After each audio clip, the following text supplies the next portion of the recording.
Good morning everyone, কেমন আছো তোমরা সবাই? আশা করি সবাই ভালো আছে এবং সুস্থ আছো। আজকে ব্লগটা একটু অন্যরকম, একটু নতুনত্ব লাগছে তোমাদেরকে। এটা কিন্তু আমার চেনা রান্নাঘর হয়, এটা একটা অচেনা রান্নাঘর।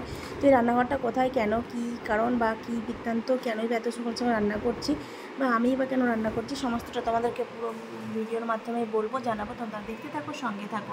এখানটায় দেখো, একদিকে আমি ইন্ডাকশানের মধ্যে ভাতটা বসিয়ে দিয়েছি। এখানে হচ্ছে ভাত, আর এদিকে আমার হচ্ছে আলু দিয়ে, বেগুন দিয়ে, ঝিঙে দিয়ে আর চানা মাছ দিয়ে হচ্ছে। হ্যালো বন্ধুরা, কেমন আছো তোমরা সবাই? আশা করি সবাই ভালো আছে এবং সুস্থ আছে। মুঠোফোন চলে যায় একটি নতুন ব্লগে তোমাদের সকলকে জানাই অনেক অনেক স্বাগত, অনেক ভালোবাসা।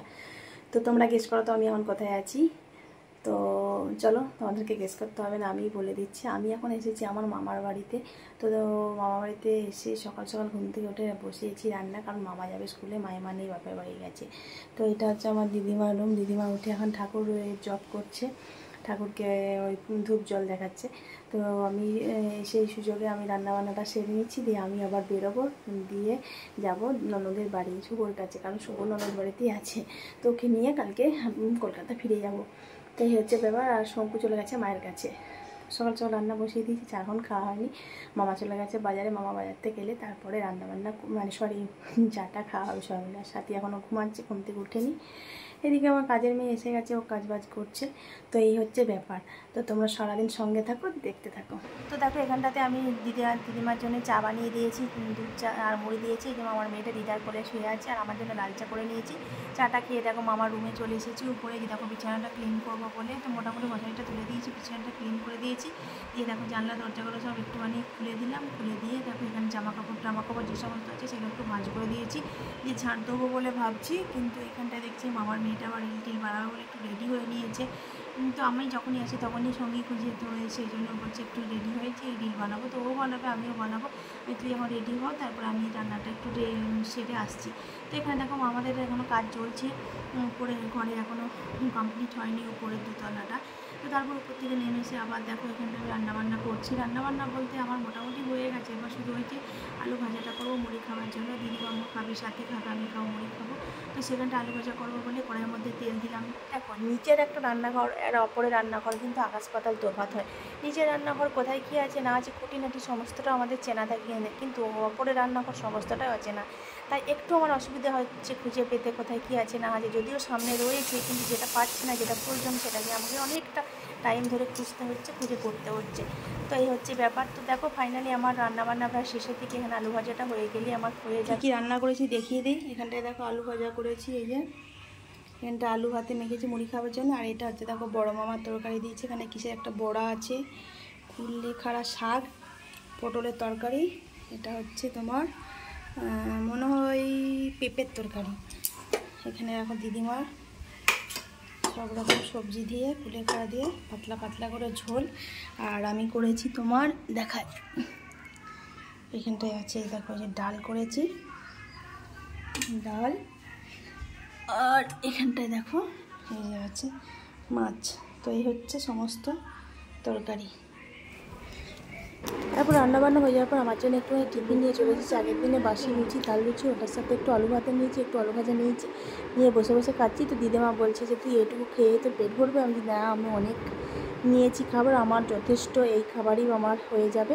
তো বলছে মুড়ি খা, ভাত খা। আমি কি না, এত সকাল সকাল আমি কিছু খাই না, কারণ আমি সকাল সকাল খাই না। তার কারণ হচ্ছে বাড়িতে তো উঠি দেরি করে, সেই জন্য সকাল সকাল খাওয়ার অভ্যাসটা আমার নিয়ে একটু দেরি করি।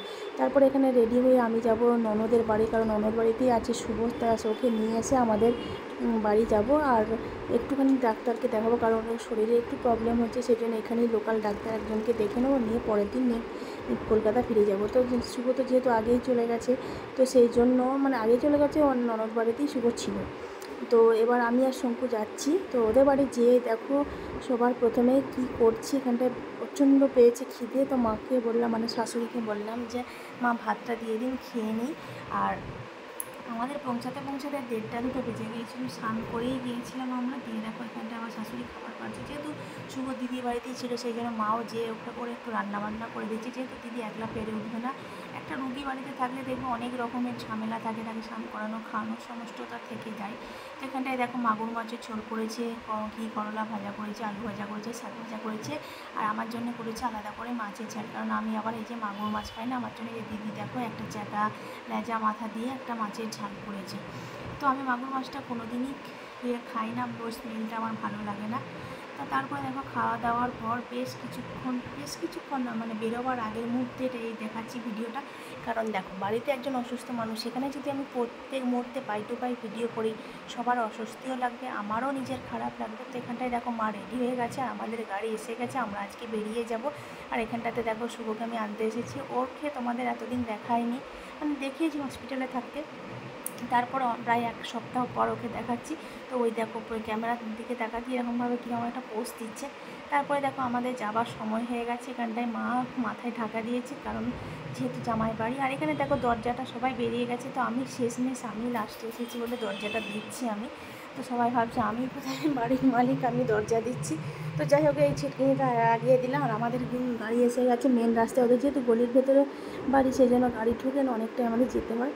তো এই যে দেখো আমি হেঁটে হেঁটে যাচ্ছি, যে শুভ আমার পেছন আসছে, আর দেখে হচ্ছে আমার ননদের মেয়েটা মাথাটা বেঁধে দিয়েছে কেমন করে, আমার আর তারপর থেকে খোলাও হয়নি, বেশ ভালোও লাগছে, সেই জন্য মাথাটা আমি খুলে নিই। তো দেখো এই যে গাড়ি এসে গেছে, এবার আমরা সবাই আস্তে আস্তে উঠে যাব। আর এতটাই মেঘ ধরেছে, তো মনে হয় রাস্তায় যেতে যেতে বৃষ্টি পাবো। তো দেখো মোটামুটি আকাশটা একদম পুরো এদিকে মেঘলা হয়ে আছে, আর দুপাশে গাছপালাগুলো দেখছো কত সুন্দর, একদম সবুজ সবুজ। গ্রামের দিকে কী বলতো, এই সবুজ পরিবেশটা কিন্তু খুব ভালো লাগে, বিশেষ করে যখন গাড়িতে যাওয়া হয়। অন্য সময় দেখবে এই জিনিসটাকে অতটা খেয়াল করি না, কাজ দিয়ে পেরিয়ে গেলে হয় না, কিন্তু গাড়িতে বসে বসে যখন যায় না তখন বেশ ভালোই লাগে। তারপর বললাম শুরুতে একটু ডাক্তার দেখাবো, এই দেখো ডাক্তারখানা এখানে দাঁড়িয়ে আছি। তারপরে ডাক্তার দেখিয়ে এখানটাতে শঙ্কু খাচ্ছি একটুখানি ওই ফুচকা। তো তারপর খাওয়া দাওয়ার পর আমাদের বাড়ি এসে গেছে। আর দেখো মিঠাই এখানটাতে কী করছে, ওর সঙ্গে একটু খুনসুটি করি, বেশ ভালো লাগে যখন আসি ওর সাথে, যতটা পারি সময় কাটাই, ভালো লাগে। বাচ্চা একটা বাড়িতে থাকলে আলাদা তার প্রতি ভালোবাসা থাকি, তো ও আমাকে প্রচণ্ড ভালোবাসে। তো আমি ক্যামেরা করছি বলে আমার কাছে কেমন এগিয়ে এগিয়ে আসছে। তো যাই হোক তারপরে দেখো মা, মনে হয় মায়ের কাছে যাচ্ছি, রান্নাঘরে মা কী রান্না করছে না করছে দেখাচ্ছি।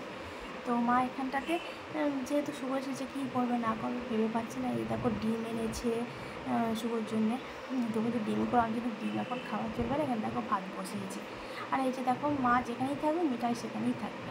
তো এই হচ্ছে ব্যাপার। তো বন্ধুরা আজকের মতো ব্লগটা আমি এখানে এন্ড করছি। ব্লগটা তোমাদের কেমন লাগলো অবশ্যই জানিও। Tata, bye bye.